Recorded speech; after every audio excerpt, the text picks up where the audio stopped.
Alright, magandang araw mga kapatots. Ayan, binigyan tayo ni Biana ng miracle fruit. Ang gagawin po natin dito, bubuksan po natin tapos kukunin natin yung pinakang laman niya. Tapos lulutuin po natin. Sorry po. Ah, since hindi po tayo makapagpagamot, asa po muna tayo sa mga herbal sa mga natural na gamot. Ayon po sa mga napapanood ko, marami daw po itong magagawang kagalingan sa mga sakit-sakit. So, pwede rin daw siya sa baga o sa mga uric ba. Pasensya na kung hindi ko masyadong maikon kung ano talaga yung mga pwedeng gamutin yung sakit nito. So,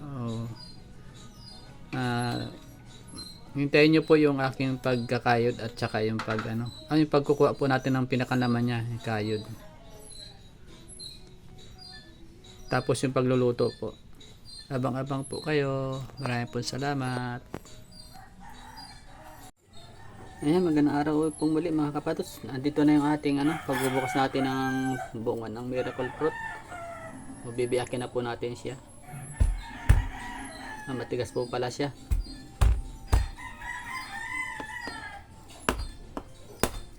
Hindi po biro ang pagbukas pala nito. Kala ko malambot lang siya. Parang katulad ng pakwan pero matigas po pala.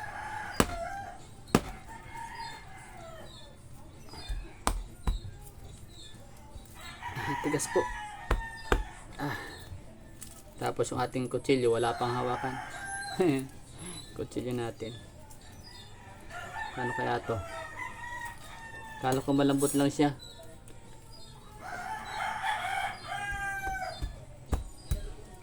Panibagong step. Panibagong style. Ayan, kumuha po tayo ng pamukpok. Kasi matigas pala talaga siya. Testingin uli natin. Kala ko malambot lang. Ayun.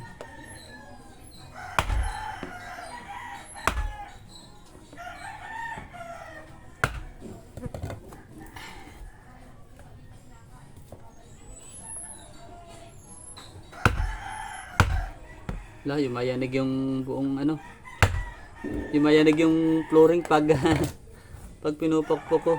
Parang kawang na yung flooring nitong bahay. O sa sobrang tigas lang talaga nito.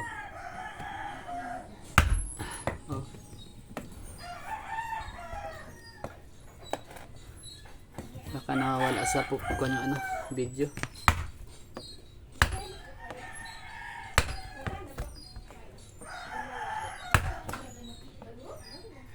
Pasensya na kayo mga kapatots kung ako hindi makapag-upload lagi talagang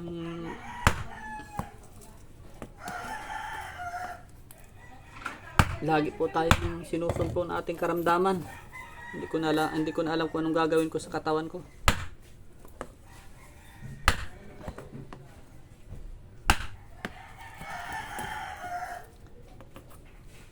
Ayan, kung hindi pa tayo nabigyan nitong miracle fruit, hindi tayo makakaisip makapag vlog o makapag video. Wala tayo may upload. Ayan, naapon na natin siya. Nabuksan na. Sana nakikita sa akong video kasi nakatalikod yung camera Hindi ko kung nakikita ba. Ayan. Kikita po natin yung laman nito. Kung ano ang laman. Ayan. Ayan yung laman niya po Ayan. May mga buto-buto po siya. Yan siguro yung pwede ring itanim maliban dun sa kanyang puno Ayan, ito may mga buto-buto siya Ang kulay niya po ay medyo nagdadark na siya. Siguro sa sobrang hinog na. Ayan, ito po yung pinakang buto niya. Ewan po kung tumutubo ito. Ayan po. So, tapos yung pinakang kanya po, para siyang bulak na nabasa. Ayan, meron po tayo pang dito, pang pangkawot or pang kudkod. Ayan. Nipisan lang po natin para madali siguro maluto. Ayan, meron po tayong lagayan. Ayan, dito natin po lulutuin.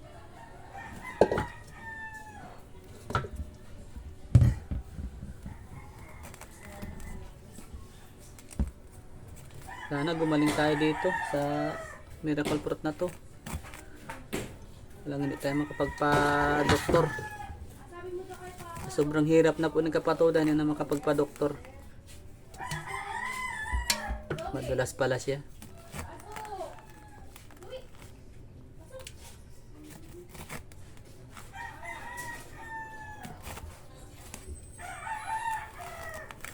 Pwede din po siguro itong inumin ng press. Yung parang ginujuice siya. Kasi makuha naman siya o makatas siya. Kaso yung proseso po siguro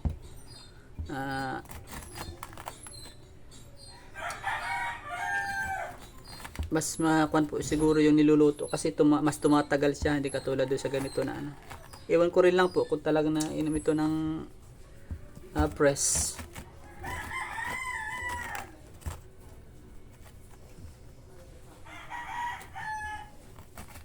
Marami na pong bumibili nito dito sa sa Mindoro, sa Pinamalayan. May bumibili talaga at niluluto nila. Parang 4 kilo na rin po ang kuha nila. Pero yung sa bianan ko po, parang kinon lang siya ng ng per buo, 50 pesos isang buo daw nito. Pero ang bilihan, kinikilo na pagbibinta sa palengke. Eh, yung amoy niya po, kung ano yung amoy niya pag niluto, ganun na rin yung amoy niya pag ganito, yung kinukuan pa lang siya.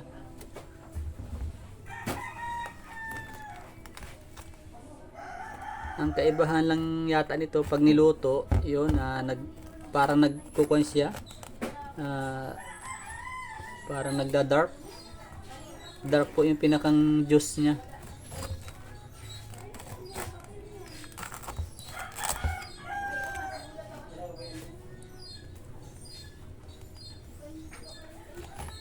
Ayan. I-con ko po muna yung video i-post ko at masyadong mahaba na. Pero mas maganda sana yung yung whole video para para humaba-haba naman yung ating ads at magkaroon man lang po tayo ng revenue. Pakipanood naman po mga idol, mga kapatid. Sa ganitong paraan man lang po ay matulungan nyo si Kapatoda.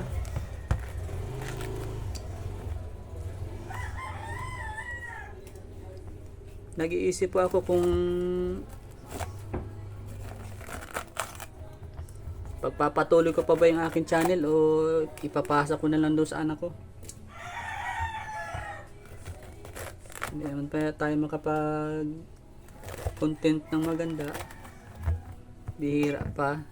So, isip tayo kung kung maganda bang ipasa ko na lang.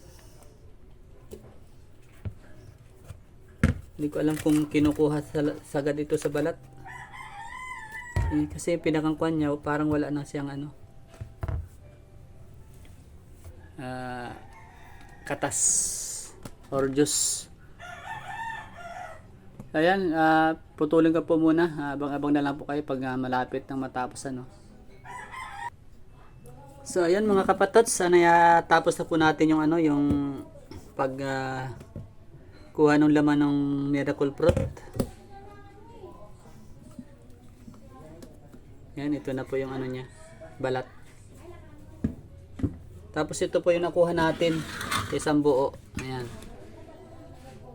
So lulutuin po natin siya mamaya. Abangan nyo na lang po yung pagluluto ko nito.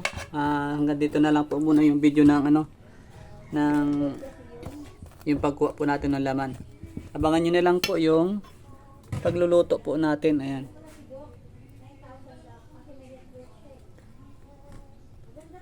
Hirap talaga pag walang maghahawak ng camera. So abang-abang lang po mga kapatots. Tapos yung atin pong yung pag-take po natin ito pag naluto na natin. Tingnan po natin kung anong maging resulta. testing po tayo ng mga siguro mga 1 month to 2 months. Yan lang po. Maraming salamat po. Ingat po kayo palagi. Iwasan po magkasakit at mahirap po ang may karamdaman sa ating katawan. Bye-bye po. Ayan mga kapatots, lulutuin na po natin ating miracle fruit. Ang kwan po pala nito matamis talaga siya. Kasi nung nilagay ko siya sa mesa, ginapangan siya ng langgam. Ayan, lulutuin na po natin. So abang-abang lang po.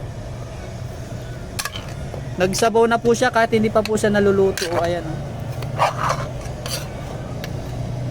Ayan, nagsabaw na po siya. Ayan, sabaw niya po.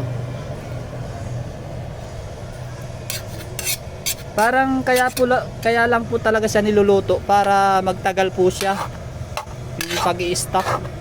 Pero kung talagang iinumin mo siya, pwede na talaga siya kahit hindi siya lutuin. Ayan. Ang pangka po nito, masisira po siya pag hindi po natin siya niluto. Yun lang po ang sa palagay ko, kaya niluluto talaga. Yan, abangan po natin kung paano magiging kanya pag naluto. Abang-abang lang po. Salamat. Ayan mga kapatots, kumukulo na siya. Ayan. Bumubulak na. Abang-abang lang tayo. Ayan mga kapatots, luto na po yung ating hindi pa siya totally luto. Ibig ko sabihin ay kumukulo na po yung ating nilulutong miracle fruit or calabash tree fruit. Ayan. Ang tawag po nila talaga dito sa ibang bansa yata miracle fruit, pero dito po sa atin may nagtatawag ng calabash fruit. Hindi ko po alam kung ano talaga ito sa Tagalog, kasi yung calabash parang English din po siya. So bahala na po kayo mag-search kung ano talaga sa Tagalog to. Pero ang mahalaga doon, mapagmilagrong prutas siya. Yun ang pinakang importante. So hintayin po natin maluto mga kapatots. Ayan mga kapatots, luto na po yung ating miracle fruit. So saka ko na po ipapakita yung yung finished product niya. Kasi sasalain pa po siya, palalamigin ko pa eh.